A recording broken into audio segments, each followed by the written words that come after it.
The Edmund Fitzgerald was a 729-foot Great Lakes freighter, one of the largest vessels ever built specifically for inland service on the North American lakes. Launched in 1958, she displayed the characteristic long, low profile of a lake bulk carrier, a blunt bow that cut into waves, a broad, flat deck interrupted by a series of hatch covers, and a raised superstructure amidships where the bridge and living spaces stood. Designed to move vast quantities of iron ore and taconite pellets from the mines of Minnesota to the steel mills around the Great Lakes, the Fitzgerald was optimized for cargo capacity and efficiency. Her steel plates and framing reflected mid-20th century shipbuilding practice, a balance of strength and economy that allowed fleet owners to carry heavier loads at lower cost.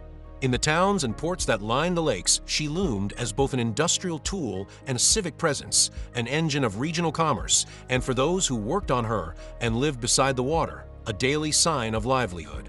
Operational characteristics of the Fitzgerald shaped how she behaved in heavy weather. Fully loaded, the ship rode low in the water. A low freeboard and stern-heavy trim altered how waves struck the deck and how quickly water could reach exposed hatches.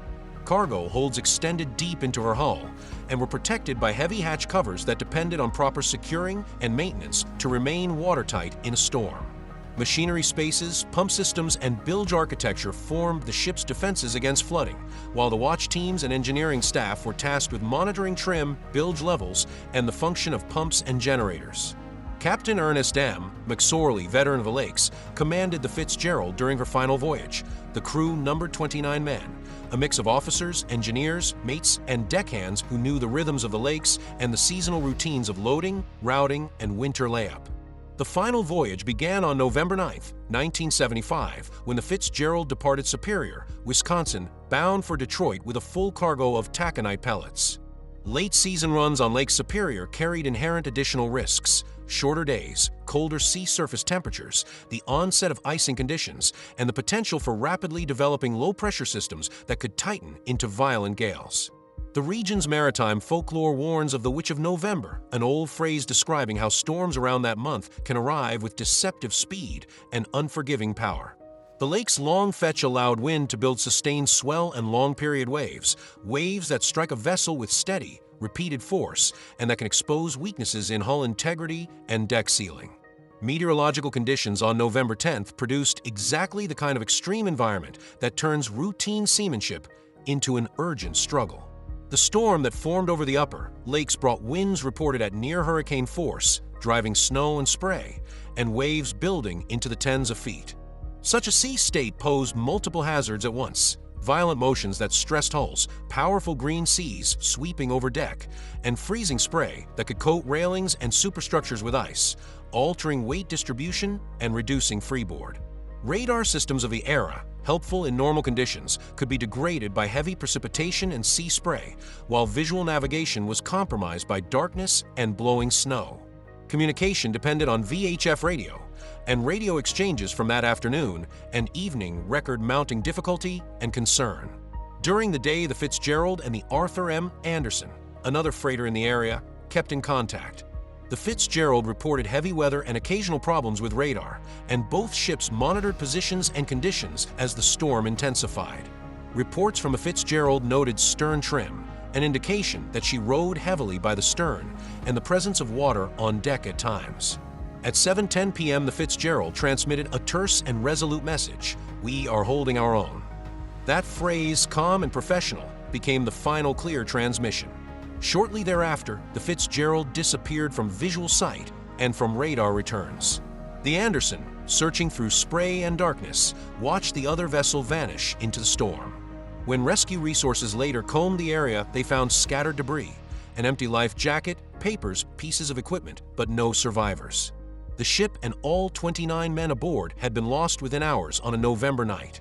Locating and examining the wreck did not produce a single definitive cause. The Fitzgerald was discovered lying on the lakebed at a depth of approximately 530 feet and was found in two large sections, bow and stern separated, both showing evidence of violent damage.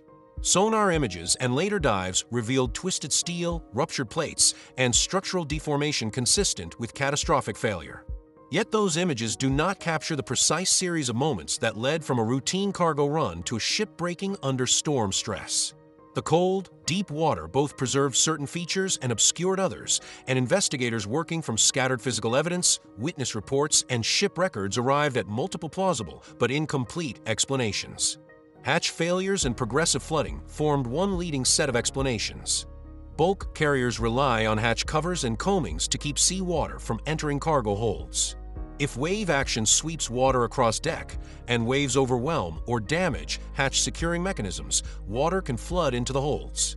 Once a hold floods, the free surface effect, water sloshing from side to side, dramatically reduces a vessel's transverse stability, making it prone to dangerous rolls and lists.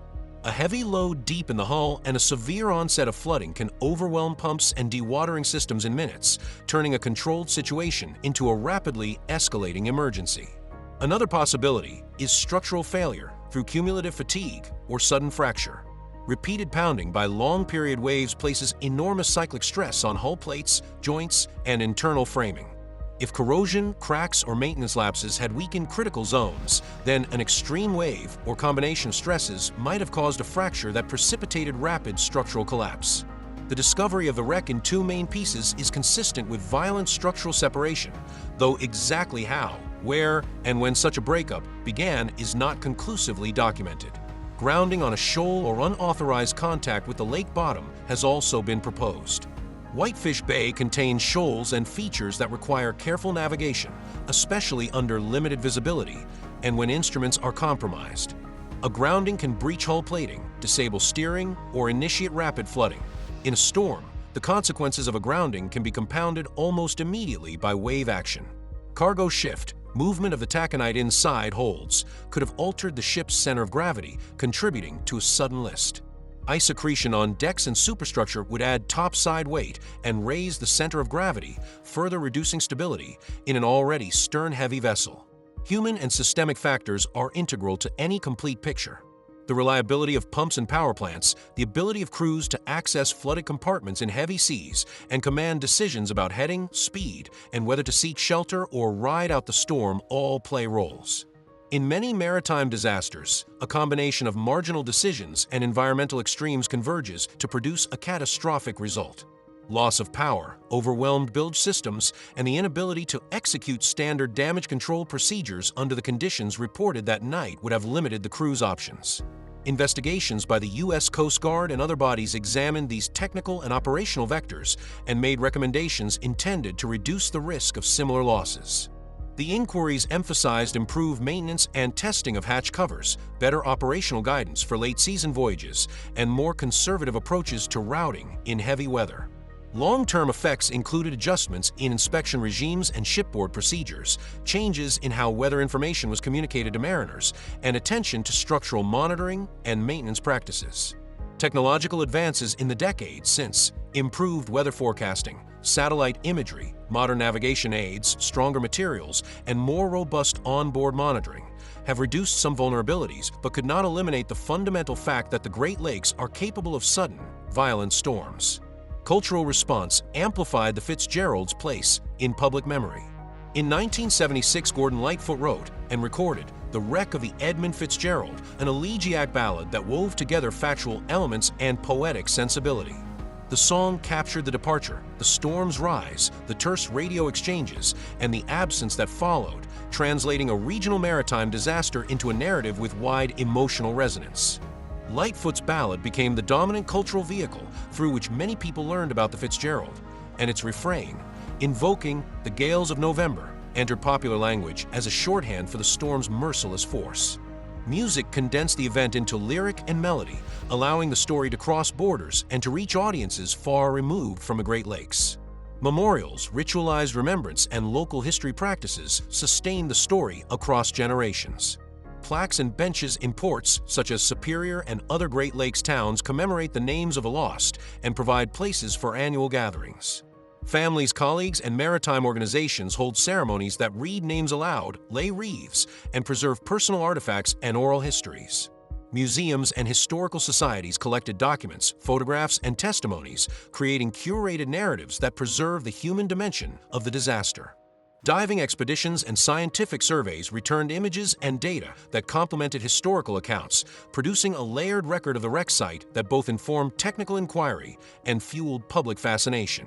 Why the Edmund Fitzgerald endures as a legend half a century after she sank can be understood through several converging factors. The ship's scale and modern appearance at the time contrasted sharply with the suddenness of her loss. A large, well-built vessel commanded by an experienced captain vanishing in a single storm challenged assumptions about maritime safety. The absence of a single definitive explanation left space for mystery and speculation. Unresolved questions tend to keep public attention alive. The personal tragedy, 29 named individuals lost in a single night, invited empathy, ritual, and the need for communal memory. Cultural amplification through song and storytelling transformed a technical maritime event into a narrative with emotional and symbolic dimensions. Place and ritual anchored the event to communities whose identity and economy were tied to the lakes. Together, these elements converted a maritime disaster into a durable story of human vulnerability, remembrance, and meaning. The Fitzgerald's legacy is both practical and symbolic.